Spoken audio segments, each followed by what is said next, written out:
As he examined the first slot on Beelzebub, Bichir saw that it was now equipped with the Hemorrhage Hellhound skill, which was rated B+.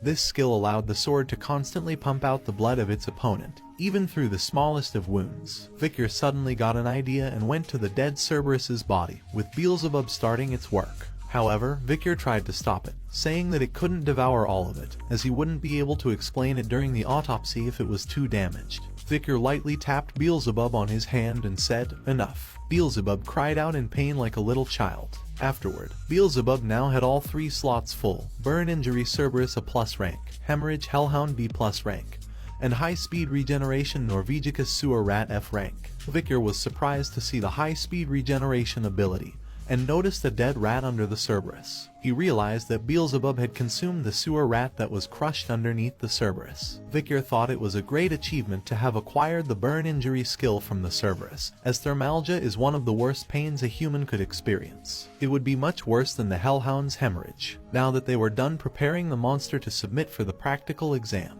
Bichir suggested waiting there until it was over. The young hounds had completed their practical examinations and returned to Baskerville, where they eagerly awaited their evaluations. As the evaluations were done, the young hounds received a shield, sword, or necklace as their reward produced from the parts of the monsters the hounds had hunted during their exams. But one young hound who had hunted one particular monster had left a lasting impression on the Baskervilles who were present. Hugo, the patriarch of the Baskerville family, sat in his office, looking surprised as he asked his head butler a question.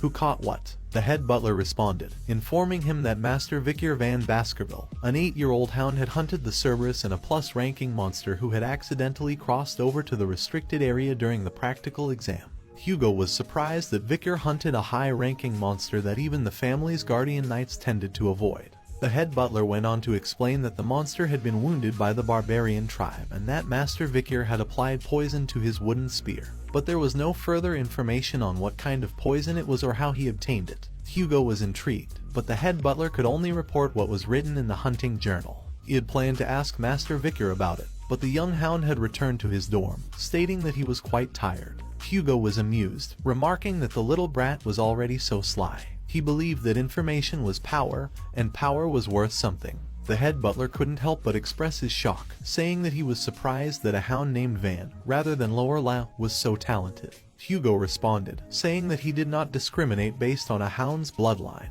He raised hounds based on their talent and spite, not their lineage. This meant that even mutts could come from royal bloodlines. The head butler was left wondering if Hugo was concerned about his second son, who was preparing for isolation training.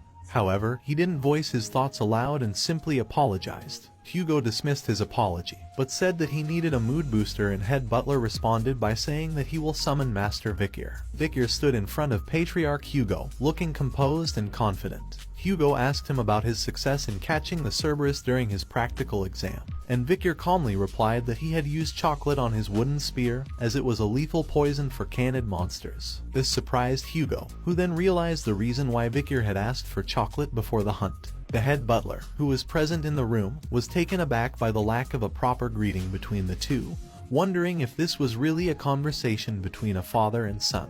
But the conversation continued, with Hugo asking Bichir why he had not responded properly when the butler had questioned him about the hunt. Bichir explained that the butler was not his master, and when Hugo asked who his master was, Bichir simply said that as he belonged to the clan, the master of the clan was his master as well.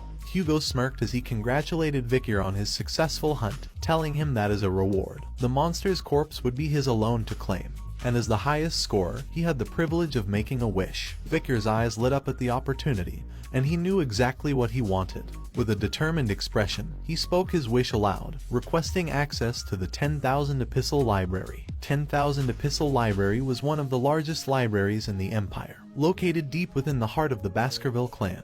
Hugo raised an eyebrow in surprise at the request, reminding Bichir that only the patriarch and second-in-command, along with their direct descendants, were permitted to enter the library. Undeterred, Bichir stated that he was willing to give up if it wasn't allowed, but secretly he was already planning to sneak in.